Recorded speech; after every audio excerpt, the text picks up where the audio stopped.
నమస్తే. నిరుద్యోగులు కేటీఆర్ అందరు కలిసి నిరుద్యోగ సంగ్రామ సభ పెట్టడం జరిగింది. నిరుద్యోగ సంగ్రామ సభలో కూడా నిరుద్యోగులందరూ కేటీఆర్తో సహా రేవంత్ రెడ్డిని దూషించే విధంగా ఎలాంటి జాబులు ఇవ్వలేదు, ఎండ్రిని దాగి రాహుల్ గాంధీ రేవంత్ రెడ్డి ఇద్దరు ఎండ్రిని దాగి చావండి, మీరు దాగిన తర్వాత మీ అందరం తాగుతాం అని చెప్పి నిరుద్యోగులు కూడా కొన్ని స్టేట్మెంట్లు అయితే ఇవ్వడం జరిగింది. దీనిపై మనతో మాట్లాడడానికి ఆర్యవైశ్య కార్పొరేషన్ చైర్మన్ కల్వ సుజాత గారు ఉన్నారు. నమస్తే. నమస్తే అమ్మా. ఎట్లా చూసుకోవచ్చు, నిన్న జరిగిన నిరుద్యోగ సంగ్రామ సభలో నిరుద్యోగులతో పాటు కేటీఆర్ కూడా వీళ్ళందరూ కలిసి రేవంత్ రెడ్డిని దూషించడం, కొన్ని సవాళ్లు కూడా విసరడం జరిగింది. దీనిపై మీ అభిప్రాయం ఏంటి? ఫస్ట్ ఒక మాట చెప్తా, అందులో ఉన్న వాళ్ళందరూ నిరుద్యోగులు అయి ఉండొచ్చు కాక కొంతమంది వీళ్ళ కోసము 10 ఏళ్ల నుంచి అన్ని రకాల పాత్రలు పోషించుండొచ్చు కాక, కానీ కేటీఆర్ మాత్రం గత 15-20 ఏళ్ల నుంచి నిరుద్యోగి కాదు. ఆయనకు అసలు పెయిన్ తెలిసింటే 10 ఏళ్ల కింద ఉద్యోగాలు ఇవ్వాల్సిందేందో, ఉద్యోగాలు ఇస్తే తెలంగాణ ప్రజలకు ఏ లాభం జరుగుతున్నానో, తెలంగాణ ఎందుకోసం తెచ్చుకున్నాము, నీళ్లు నిధులు నియామకాలు, ఆ 3 ట్యాగ్ లైన్లు పక్కకు పడేసి నిధులు వాళ్ళ ఇంటికే పోయినాయి, నీళ్లు వాళ్ళ ఇంటికే పోయినాయి, ఫామ్ హౌస్కి 1000 ఎకరాల ఫామ్ హౌస్, నియామకాలు వాళ్ళ ఇంటికే, 5 మందికి ఉద్యోగం వాళ్ళ ఇంట్లోనే లభించింది. ఒక్క 2-3 నెలలు కూడా కవిత నిరుద్యోగిలాగా ఉండలేకపోయింది. ఆమె కోసం ఒక ఎమ్మెల్సీ క్రియేట్ చేసి, ఎంపీగా ఓడిపోతే ఎమ్మెల్సీ ఉద్యోగం క్రియేట్ చేసి మరీ ఇచ్చినటువంటి దాఖలాలు మనం చూసినాం. కానీ తెలంగాణ ప్రజల్ని ఆ రోజు ఆత్మహత్యలు చేసుకొని చనిపోయినా, ఆ రోజు ఉరేసుకొని చచ్చిపోయినా, ఆ రోజు లెటర్లు రాసి చచ్చిపోయినా, ఇంటర్ విద్యార్థులు నడి రోడ్డు మీద చచ్చిపోయినా, ఆర్టీసీ ఉద్యోగస్తులు నడి రోడ్డు మీద మాకు ఆర్టీసీని విలీనం చేయండి, మా ఉద్యోగాలు జీతాలు పెన్షన్లు ఇవ్వండి, మా జీతాలు బాకీలు ఉన్నారు ఇవ్వండి అంటే వాళ్ళు కూడా ఉద్యోగస్తుల కిందకి, వాళ్ళు అంత మీద రోడ్డు మీద వచ్చి 50 మందికి సుమారుగా 50 మందికి దగ్గర చచ్చిపోతే పట్టించుకోనటువంటి దొంగలు, దుర్మార్గులు, డకెట్లు, 420 గాళ్ళు, వీళ్ళందరూ ఈ కుటుంబ సభ్యులందరూ కలిసి ఈ రోజు వచ్చి తమాషా చేస్తే ఆ సభకి ఎవడొచ్చిండు? కేటీఆర్. వాళ్ళ బావ ఏడున్నాడు? వచ్చిండు వాళ్ళ బావ? రాడు. వాళ్ళ నాన్న ఏడున్నాడు? పార్టీ అధ్యక్షుడు. ఎవరు పెట్టాలి ఈ ప్రోగ్రాము? పార్టీ అధ్యక్షుడు లేదు. అదేమంటారు చూడు, గుళ్ళో లింగాన్ని మింగేసి కూర్చున్నారు తెలంగాణ సొమ్మునంతా. ఇప్పుడు వచ్చి తెలంగాణ ప్రజల మీద ప్రేమ, ఒళ్ళమాలిన ప్రేమ. నిన్న వచ్చిన వాళ్ళందరూ ఎవరమ్మాడా?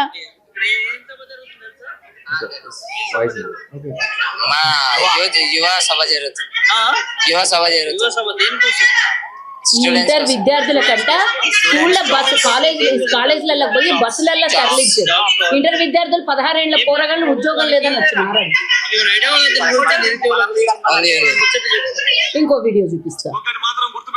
నిరుద్యోగులందరూ కూడా ఒక్క తాటికి వచ్చి కాంగ్రెస్ పార్టీ నాయకులు ఎక్కడ పడితే ఎక్కడ కొట్టి సంపరి మన బాధలకు అర్థం కావట్లేదు. ఇంకేం చేద్దాం చెప్పండి? ఎక్కడ కనబడితే ఎక్కడ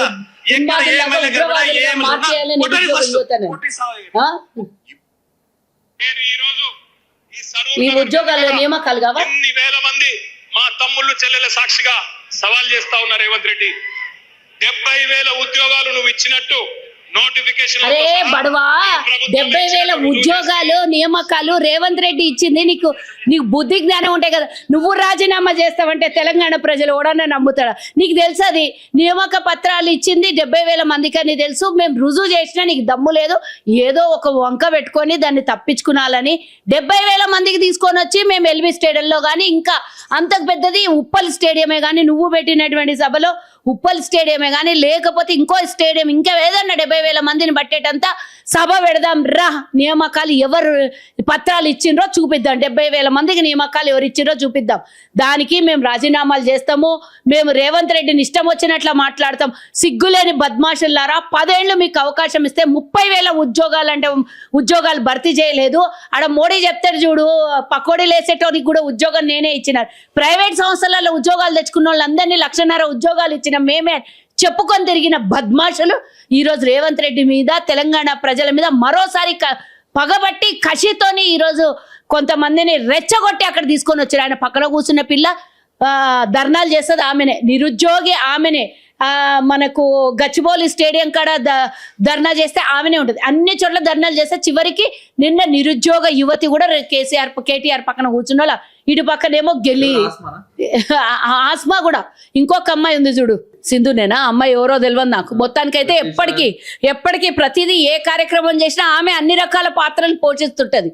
అన్ని రకాల పాత్రలు పోషిస్తుంటది. అట్లాంటి వాళ్ళని అందరినీ తీసుకొని వచ్చి ఇప్పుడైతే మీకు క్లియర్ గా ఒక వీడియో చూపించిన అట్లాంటివి బస్సులు వచ్చినాయండి ఇంటర్ విద్యార్థులను తీసుకొని. నిన్న వర్కింగ్ డే, మొన్న వర్కింగ్ డే రోజు మేము కాలేజ్ వదిలి మమ్మల్ని కాలేజ్ నుంచే బస్సులు పెట్టి తీసుకొని వచ్చిర్రు. ఎందుకు వచ్చిర్రు అంటే ఏమో మాకు తెలియదు, రమ్మన్నారు. వచ్చడం కేటీఆర్ని చూడండి కొంతమంది వచ్చినాం అన్నారు. ఇది ఏమైతుందో యువజన సభ అంటే అట్లా వచ్చినామని తెలియకుండా సభను నింపేసి నిరుద్యోగ యువతులు ఇంతమంది నిరుద్యోగులు వచ్చిందని సభ పెట్టి తెలంగాణ ప్రభుత్వానికి ఏమో సవాల్ ఇస్తున్నావు. దమ్ముంటే నువ్వు నీ కుటుంబ సభ్యులందరూ ఎంతమంది ఉద్యోగాలలో ఉన్నారో ఫామ్ హౌస్ లో పండుకున్న మీ నాయన మేము ఇచ్చినటువంటి ఉద్యోగాలకి నియామక పత్రాలు ఇచ్చినటువంటి ఆధారాలతో సహా నీ దగ్గర ఆర్టీఏ యాక్ట్ మేము తీసుకొచ్చింది ఉన్నది కదా, పోయి తీసుకొని రా. తెలంగాణ ప్రభుత్వంలో కాంగ్రెస్ ప్రభుత్వం ఏర్పడి తెలంగాణలో 2.5 సంవత్సరాలు అయింది. ఆ 2.5 సంవత్సరాలలో ప్రభుత్వం ఏర్పడిన 2.5 సంవత్సరాలు ఎన్ని వేల నియామక పత్రాలు ఇచ్చినామో ఆర్టీఏ యాక్ట్ వేసి తీసుకొని వచ్చి నువ్వు ఏ స్టేడియంకి రమ్మంటావు చెప్పు. ఏ స్టేడియంలో 70,000 మంది పడతారో ఆ స్టేడియంకి మేము సిద్ధంగా ఉన్నాం, వస్తాం. అంటే మేము ఇచ్చిన ఉద్యోగ నోటిఫికేషన్ తీసుకొని ఒక నియామక పత్రాలు ఇచ్చినంత మాత్రాన అవును మరి ఏం పీకిందంట. నియామక పత్రాలు ఇయ్యడానికి శాతగాని దద్దమ్మలు ఉద్యోగస్తులకు ఉద్యోగాలు చేస్తే జీతాలు ఇయ్యలేనటువంటి పరిస్థితికి తీసుకొని వచ్చి మేమేసిన నోటిఫికేషన్ లేవి, మేమేసిన గ్రూప్ 1 ఎగ్జామ్స్ ఏంది, మేము ఈ రోజు నర్సింగ్లకు ఇచ్చింది ఏంది, పోలీస్ ఉద్యోగాలు ఇచ్చింది ఏంది, టీచర్లకు డిఎస్సీ లేచింది ఏంది, ఈరోజు గ్రూప్ 1 మేము పరీక్షలు పెట్టడం ఏంది. మేము ఇన్ని నోటిఫికేషన్లు ఇస్తే మీ 10 ఏళ్ల హయాంలో ఎన్ని నోటిఫికేషన్లు ఇచ్చారు? మేము ఇస్తామన్నాం, మేము తప్పుని మేము చెప్పిన మాటని మేము తప్పు అనలేదు అని మేము మనం 2 లక్షల ఉద్యోగాలు ఇస్తామని చెప్పినాం. బరాబర్ అదే మాట కూడా ఈరోజు చెప్తున్నాను. కానీ దాన్ని విధుల వారీగా నిర్వహించుకుంటూ పోతాము. అంతేగాని ఖాళీలు లేకుండా నియమించేసి వాళ్ళని తీసుకొని పోయి అక్కడ పెట్టేసి ఈరోజు ఉద్యోగాలు భర్తీ అయినాయి అని చెప్పేసి వాళ్ళకి జీతాలు ఇవ్వకుండా మీ హయాల్లో ఉన్న ఉద్యోగస్తులకు కొత్త జీతాలు అయితే ఇవ్వలేదు, కొత్త పెన్షన్దారులకు కొత్తగా రిటైర్డ్ అయిన వాళ్ళకి పెన్షన్లు ఇవ్వలేదు, వాళ్ళు రిటైర్డ్ ఫండ్ ఇవ్వలేదు, ఏమి ఇవ్వలేదు. మళ్ళీ జీతాలు అనేవి 18 తారీఖు దాటితే కానీ మధ్య తరగతి జీతగాళ్ళకి కానీ కింద తరగతి కానీ 18 తారీఖు. కొంతమందికి హయ్యర్ అఫీషియల్స్ ఉన్న వాళ్ళకైతే 3 నెలలు జీతాలు రాకుండా. అట్లాంటి పరిస్థితి అయితే మా ప్రభుత్వం ఆదివారం రోజు 1వ తారీఖు వస్తే శనివారం రోజే జీతాలు పడతాయి 31వ రోజు. ఒకవేళ ఆదివారం 1 తారీఖు దాటినా 2వ తారీఖు నాడు జీతం పడుతున్నది మా ప్రభుత్వం వచ్చినాక. మొట్టమొదటిసారి మీ హయాంలో ప్రభుత్వ ఉద్యోగస్తుల ఇంటి ముంగల ఈఎంఐలు కట్టలేదని వచ్చి హరాస్మెంట్ చేసినది చరిత్రలో మొట్టమొదటిసారి. మీరారా మాకు చెప్పేది, మీరా మా గురించి మాట్లాడేది. నిరుద్యోగస్తులని కొట్టి ఈరోజు నడి రోడ్డు మీద నిలబెడుతున్నాం. 30 లక్షల మంది 10 ఏళ్లలో నిరుద్యోగ యువతని తయారు చేసి ఆత్మహత్యలకి లేదా గంజాయిలకి అలవాటు చేసినటువంటి దొంగ ఈరోజు వచ్చి గంజాయిలు మేము పూర్తి స్థాయిలో దాన్ని నిర్మూలించాలి అని మేము దాని మీద పూర్తిగా కంకణం కట్టుకొని పనిచేస్తుంటే మళ్ళీ ఇంకొక దిక్కు డైవర్ట్ చేయడానికి నిరుద్యోగ యువత అని మళ్ళీ పెట్టినవరా. నీకు సిగ్గు శరం ఉంటే ఈ 70,000 ఉద్యోగాల్ని మీ బతుకులకు ఇంకో 10 ఏళ్ళ అవకాశం ఇచ్చినా మీరు 70,000 పూర్తి చేసిండ్రా. మాకు అవకాశం ఉన్న చోట ప్రతి చోట నోటిఫికేషన్ ఇస్తున్నాం, ప్రతి చోట ఉద్యోగ భర్తీలు చేస్తున్నాం. 250 మంది నిన్న ఎక్కడది దేవాలయాల్లో అక్కడ ఇక్కడ బ్రాహ్మణులకు కూడా అకామిడేట్ చేసింది మేము. మీరేమన్నా చేసిండ్రా? మీ బతుకులకి ఏ రోజన్నా ఒక్క నియామకం చేసింది ఉన్నదా? మమ్మల్ని ఎండ్రిని దాగి చావమంటావా నువ్వు రాహుల్ గాంధీ? నిరుద్యోగస్తులకు అన్నదాన్ని ఒక్క వీడియో క్లిప్పింగ్ చూపి రేవంత్ అన్న మాట్లాడింది అబద్ధాలు చెప్పి రెచ్చగొట్టి ఎండ్రిలు దాగి సావుండి అని అంటే మీరు తెలంగాణ ఉద్యమకారులని చంపినటువంటి చరిత్ర. అగ్గిపెట్ట పెట్టుకొని పెట్రోల్ పోసుకొని అగ్గిపెట్ట జేబులో పెట్టుకున్నటువంటి దొంగలు మీరు. ఈరోజు తెలంగాణ ప్రభుత్వాన్ని మళ్ళీ నిందించడానికి వచ్చిర్రు. మీకు జాగలేదు, ఉనికి లేదు. తెలంగాణ ప్రజలు తరిమి కొట్టిండ్రు. మీకు మళ్ళీ ఏదో ఒక రూపంలో లైమ్ లైట్ లో నిలబడాలని ఈరోజు నిరుద్యోగ యువతని ఏం మాట్లాడుతున్నావు? రాహుల్ గాంధీ గురించి మాట్లాడే అర్హత నీకేమన్నా ఉందారా? దరిద్రుడా, నీకు మీ అయ్యా నువ్వు కుటుంబ సమేతంగా పోయి సోనియా గాంధీ కుటుంబం దగ్గర పోయి కాళ్ళు పట్టుకున్న నీ కుటుంబం ఈరోజు వచ్చి రాహుల్ గాంధీ గురించి మాట్లాడతావా?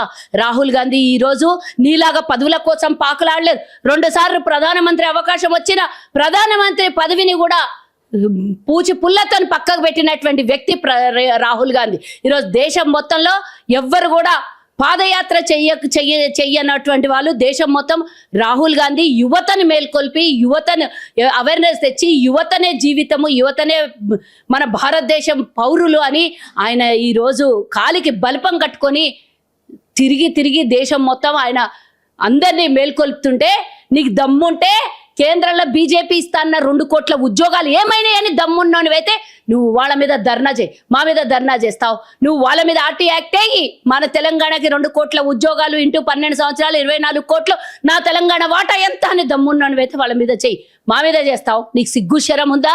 మేము ఈరోజు ఇందిరమ్మ ఇండ్లు ఇస్తున్నాం, ఉచితంగా కరెంట్ ఇస్తున్నాం, 200 యూనిట్లు, 500కే గ్యాస్ ఇస్తున్నాం, ఉచిత బస్సు ఇస్తున్నాం, ఆరోగ్యశ్రీ 10 లక్షలు ఇచ్చినాం, ఇంటిగ్రేటెడ్ విద్యాలయాలు కట్టినాం. ఈరోజు స్పోర్ట్స్ యూనివర్సిటీ 4th సిటీగా మార్చబోతున్నాం. మేము అన్ని రకాలుగా సదుపాయాలను తీసుకొని వచ్చి నువ్వు మొత్తం కొంపను కొల్లేరు చేసి అప్పుల రాష్ట్రంగా చేసి అప్పుల పాలు చేస్తే మేము ఒక్కొక్కటి తీర్చిదిద్దుకుంటా వస్తున్నాం. మళ్ళా కొత్తగా చినిగిపోయిన ఇస్తరాకుని కుట్టుకుంటూ బొంతలాగా కుట్టుకుంటూ మేము వస్తున్నాం. నువ్వు ఏదో తగదునమ్మా అని చెప్పి సభలు పెడితే ఆడ సభలలో ఏమో అవుతుంది ఒరిగిపోతుందని తువాను మూస్తున్నారు, బయట తువాను మూస్తున్నారు. రా మళ్ళీ రేవంత్ రెడ్డిని ఒంటరిగా రా, సెక్యూరిటీ లేకుండా రా, నువ్వు రా, నీకు దమ్ముంటే సెక్యూరిటీ లేకుండా ఆటో.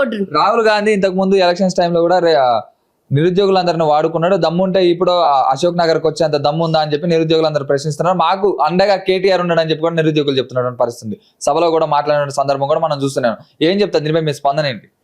నేను ఇప్పుడు కాదు, గత 10 ఏళ్లలో ఓయూకు పోలేకుండా తప్పించుకొని తిరిగినటువంటి కేసీఆర్ ఇప్పుడు కూడా చెప్తున్నా, తాజా మాజీ ఎవరైనా ముఖ్యమంత్రి కేసీఆర్కి ఇప్పుడు కూడా చెప్తున్నాం.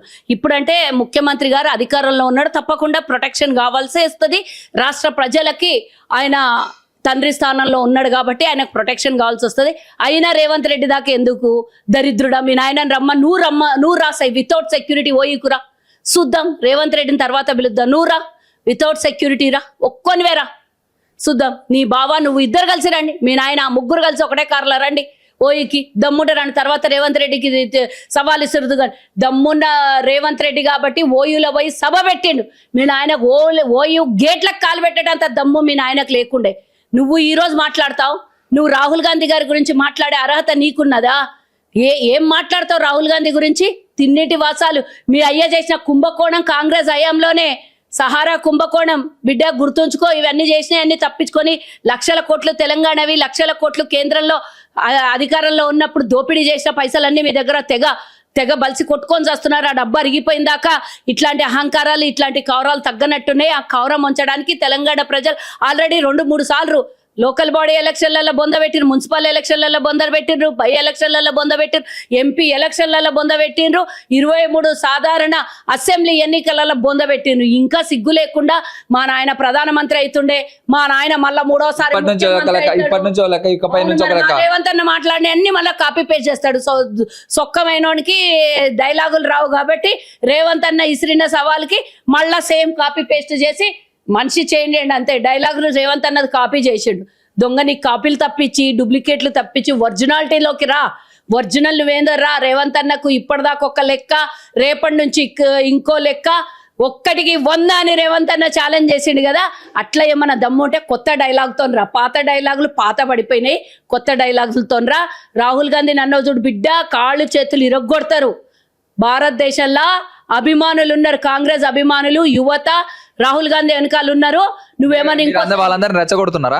ఎవరిని రెచ్చగొట్టడం? మేము రెచ్చగొట్టడం కాదు, వాడు మాట్లాడిన దానికి మేము ఆన్సర్ ఇవ్వద్దా? రాహుల్ గాంధీని పట్టుకొని మాట్లాడతాడు. 3 తరాల నుంచి ప్రధానమంత్రి, దేశానికి స్వతంత్రం తెచ్చినటువంటి కుటుంబము, 2 సార్లు అవకాశం వచ్చినా కూడా త్యాగం చేసినటువంటి కుటుంబం అది. వాళ్ళ గురించి మాట్లాడే మీదేంద్రా? 4 రోజులు అధికారంలో లేకపోతే ప్రభుత్వం వచ్చినాక 8 రోజులకే ప్రభుత్వం పడిపోతుంది, మేము అధికారంలోకి వస్తాని అధికారం మీద ఆశ ఇట్లా పెట్టుకొని ప్రభుత్వాన్ని కూల్చేసే ప్రయత్నం మీరు చేసిండ్రా. మీకు అధికార దాహం రాహుల్ గాంధీకి లేదు. Rahul Gandhi simple city. రాహుల్ గాంధీ ఒక టీ-షర్ట్ ఒక ప్యాంట్ వేసుకుంటాడు, నీలాగా సూట్లు బూట్లు వేసుకొని విదేశాలలో పెట్టుబడులు పెట్టేసి తెలంగాణ ప్రజల దోపిడీని తీసుకొని పోయి విదేశాలలో దాచిపెట్టుకున్నటువంటి వ్యక్తి కాదు. అయినా ఆయన కాలి గోటికి కాదు కదా, కాలి గోటికి అంటినటువంటి మట్టిలో ఒక ఇసుక రేణు అంత కాదు నువ్వు. ఆయన గురించి మాట్లాడితే ఫస్ట్ మూతి పండ్లు రాలుతాయని చెప్తున్నా. రాహుల్ గాంధీ గురించి మాట్లాడితే, కేటీఆర్ కానీ నీ వర్గం కానీ ఇంకొకళ్ళు ఎవరైనా మాట్లాడితే యువతను రెచ్చగొట్టి యువతతో ఏదో మాట్లాడించినా అని గొప్ప అనుకోకు. పాపం అన్యం పుణ్యం తెలియని వాళ్ళని కూడా అక్కడ తీసుకొని వచ్చి కూర్చోబెట్టినో, కనీసం వాళ్ళకి ఎందుకు వచ్చినామో కూడా తెలియనటువంటి చాలా మంది యువత ఉన్నారు అక్కడ. వాళ్ళు నిజంగానే ఈరోజు అశోక్ నగర్లోనో లేకపోతే దిల్సుఖ్ నగర్లోనో లేకపోతే ఈ అమీర్పేట్లోనో కూర్చొని చదువుకున్నటువంటి వాళ్ళకు ఈరోజు చేయూతనిచ్చి యువతను ముందుకు తీసుకొని వచ్చింది. 1,00,00,000 మంది మహిళల్ని కోటీశ్వర్లను చేయాలని మా ముఖ్యమంత్రి గారు కంకణం కట్టుకొని పూర్తి స్థాయిలో మహిళలకు కానీ యువతకు కానీ అందరి పక్షాన నిలబడి పనిచేస్తోంది. సమయం కావాలి కదా, 2.5 సంవత్సరాల రాహుల్ గాంధీని చిక్కడపల్లి లైబ్రరీకి రమ్మంటున్నారు, అశోక్ నగర్ కి రమ్మంటున్నారు, దమ్ముంటే రా అని చెప్పి కూడా మీ నాయన రమ్మని బయటికి ఓయుగురా. రాహుల్ గాంధీ వస్తాడు, ఎక్కడ పోడు రాహుల్ గాంధీ మీ నాయనలాగా దాచుకోలేదు. ఇప్పటికీ 15 సంవత్సరాలైంది, 13 సంవత్సరాలైంది అధికారంలోకి పోయి, ఇప్పటికీ మా రాహుల్ గాంధీ దాచుకొని పండుకోలేదు ఇంట్లో. సోనియా గాంధీ 75 ఏళ్ళు దాటిపోయినా కూడా ఇప్పటికీ తను పనిచేస్తుంది. మీ నాయనకి ఏమైంది? ఫామ్ హౌస్ లో పండుకున్నాడు. మీ నాయనకి ఎమ్మెల్యేగా గెలిపించారు గజ్వేల్ వాళ్ళు, కనీసం గజ్వేల్ మొహం చేసిండు. ఇప్పటిదాకా గెలిచినప్పటి నుంచి నువ్వు రాహుల్ గాంధీని ఆడదాకా రమ్మంటున్నావు. రా బిడ్డ, నువ్వు మీ నాయన రండి, నేను చూపిస్తా, ఒంటరిగా రండి. నువ్వెవరినైతే అడ్డం పెట్టుకొని ఈరోజు సభ పెట్టినా అని అమాయకుల్ని తీసుకొని పోయి ఆడ సభ పెట్టినో వాళ్ళే వచ్చి తిరిగి నిన్ను చెప్పు తీసుకొని కొట్టకపోతే చూడు అడికి వస్తే. ఒక ఆడపిల్ల పేరు చెప్పొద్దు చనిపోతే, సూసైడ్ చేసుకొని హాస్టల్లో చనిపోతే ఆడేమన్నాడు? దొంగ అఫేర్ తో చచ్చిపోయింది, అవే నిరుద్యోగ యువత కాదు, పేపర్ లీకేజీలు అయితే కాదు అన్నటువంటి దొంగ ఆడపిల్లలు ఉసురు పెట్టుకున్నావు. ఒక తల్లి 3 బిడ్డల్ని కన్నా నన్ను ప్రభుత్వం చూడాలంటే నా కోసం కన్నవా, దేశం కోసం కన్నవా?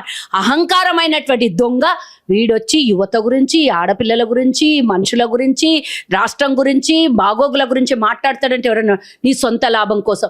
2.5 సంవత్సరాలైంది, ఇంకా ప్రభుత్వాన్ని కూల్చేస్తామనే మాటనే, దిగిపోండి అని మాట. వాళ్ళ భావనేమో 3 నెలలు ఇయ్యి అంటాడు, వీడేమో వారం రోజులు ఇయ్యి అంటాడు. ఎంతసేపు అధికార దాహమేనా? అధికారం పంచుకోవడం కోసమే పుట్టినరు మీరు. అధికారం లేకుండా బతకలేకపోతున్నారు కాబట్టి ఇటువంటి వేషాలు వేస్తున్నారు. నువ్వు ఎంత చింపుకున్నా, ఎంత లొల్లి చేసినా నీ పని అయిపోయింది. గతః బీఆర్ఎస్ అనేది ముగిసిపోయిన చరిత్ర. అప్పుడప్పుడు పైసలు ఉన్నాయి కాబట్టి సోషల్ మీడియాలో, యూట్యూబ్ ఛానళ్లలో డబ్బులు ఇచ్చి దానికి చాలా మెయింటైన్ చేస్తున్నటువంటి నువ్వు అప్పుడప్పుడు దాన్ని బయటికి తీసి ఇట్లా బతికిస్తుంటావు. నేనంటే అట్లనే బతికిను, ఎందుకంటే నువ్వు బాగా తెలంగాణ ప్రజలు పైసలు బాగా మింగినావు కదా.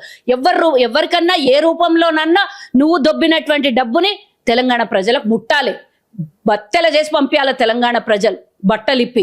ఎందుకంటే అడక తినే బతుకులు ఎక్కడి నుంచో వచ్చి ఈడ బతికిండ్రు కాబట్టి ఈ ప్రజల పైసలు ఎట్లయితే దోపిడీ చేసిండ్రో అట్లనే మళ్ళా అదే తెలంగాణ ప్రజలు గుంజుకొని బయటికి దొబ్బాలి. అప్పుడు ఆ పరిస్థితి వచ్చేంత వరకు ఖర్చు పెట్టు బిడ్డ, ఎంత ఖర్చు పెడతావు ఖర్చు పెట్టు. ఇక్కడ దోపిడీ చేసిందే కహా కోయా వహాయి పానా అంట. ఎక్కడైతే తెలంగాణ ప్రజలు పోగొట్టుకున్నారో మళ్ళీ అక్కడనే సంపాదిస్తారు. యూట్యూబ్ వాళ్ళకన్నీ, సోషల్ మీడియా కన్నీ, పనిచేసిన ఒక్కొక్క తిట్టుకు 15 రూపాయలన్నీ, ఎంతన్నీ అది తెలంగాణ ప్రజల సొమ్ము. నిరుద్యోగులకి ప్రభుత్వం తరపు నుంచి ఏం చెప్పదలుచుకున్నా, అలాగే కేటీఆర్ గారికి మీ తరపున ఏం చెప్తారు? ఇప్పుడు చెప్పిందంతా మస్తు అయింది, చాలా అయింది. ఇప్పటికే నిద్రపోతాడో పోడో, నాసుంటోళ్ళు మస్తు మంది తిట్టేటోళ్ళు ఉన్నారు. ఆయనకి ఇక నిద్రపోనీయకుండా ఎంతసేపు తిడతాం, సచ్చిన పామును మళ్ళీ ఏం చంపుతాం. కానీ నేను చెప్తున్నా, నిరుద్యోగ యువతకి ఈరోజు తెలంగాణ ప్రభుత్వం అండగా నిలబడింది. ఎక్కడెక్కడ ఖాళీలు ఉన్నాయో అవకాశాన్ని బట్టి ఆ ఖాళీల్ని పూర్తి చేస్తుంది ప్రభుత్వం. ఇంకా 2.5 సంవత్సరాలలో చాలా ఉద్యోగాలు భర్తీ చేసేది ఉంది. నోటిఫికేషన్లు వేస్తామంటే గోల చేసినటువంటి చరిత్ర మొట్టమొదటిది భారతదేశంలో. మేము నోటిఫికేషన్లు వేస్తామంటే ఎంబడెంబడే వేయొద్దని గోల చేస్తున్నారు కొంతమంది. మరి వాళ్ళని చూడాలన్నా, అందరినీ చూస్తాం. అవకాశం ఉన్న చోట తప్పకుండా ఉద్యోగాల్ని ఖాళీ లేకుండా భర్తీ చేస్తుంది మా ప్రభుత్వం. మా ముఖ్యమంత్రి గారు 16 గంటలు పనిచేస్తున్నారు. మీకు కూడా పని పెట్టడానికి తప్పకుండా ప్రభుత్వం అవకాశం ఇస్తుంది. మీరు దొంగలు చెప్పిన మాటలకి మీరు వాళ్ళు ఆడిస్తున్నట్టు ఆడకుండా మీ భవిష్యత్తు ఆలోచించండి. మీరు ఈ ఎగ్జామ్ కాదు ఇంకో ఎగ్జామ్ రాస్తే మీకు ఉద్యోగం వస్తుందనే ఆలోచనలో అక్కడ చదువుకోండి, అక్కడ కోచింగ్ తీసుకోండి, అక్కడ ఉండండి. కానీ ఈ దొంగ రెచ్చగొట్టి మిమ్మల్ని నడి రోడ్ల మీద నిలబెట్టాలనే ప్రయత్నం చేస్తున్నాడు. వాళ్ళకి అవకాశం రాదు, వచ్చినా మళ్ళీ ఎప్పుడైనా జీవితంలో ఇంకో 15 ఏళ్ల తర్వాత అవకాశం వచ్చినా కూడా వాడు మళ్ళా తీసుకొని పోయి నిరుద్యోగ యువతను తయారు చేస్తాడు తప్పించి ఎవరికి లేదు. వాళ్ళ బాధ ఏంటంటే ఉద్యోగస్తులు ఉంటే, చదువుకున్న వాళ్ళు ఉంటే ప్రశ్నిస్తారు, చదువుకోవద్దు, సంపాదించొద్దు, వాళ్ళని అందరినీ దద్దమ్మల్ని చెయ్యాలి. వాళ్ళ బతికే అంత అధికారంలో లేనప్పుడు ఒక లెక్క, అధికారంలో ఉన్నప్పుడు ఇంకో లెక్క. కాబట్టి వాళ్ళని ఫాలో అయితే మాత్రం డెఫినెట్గా మనం కోల్పోయేది ఉంటుంది. మన ప్రభుత్వాన్ని ఫాలో అయితే మీకు ఉద్యోగాలు వస్తాయి.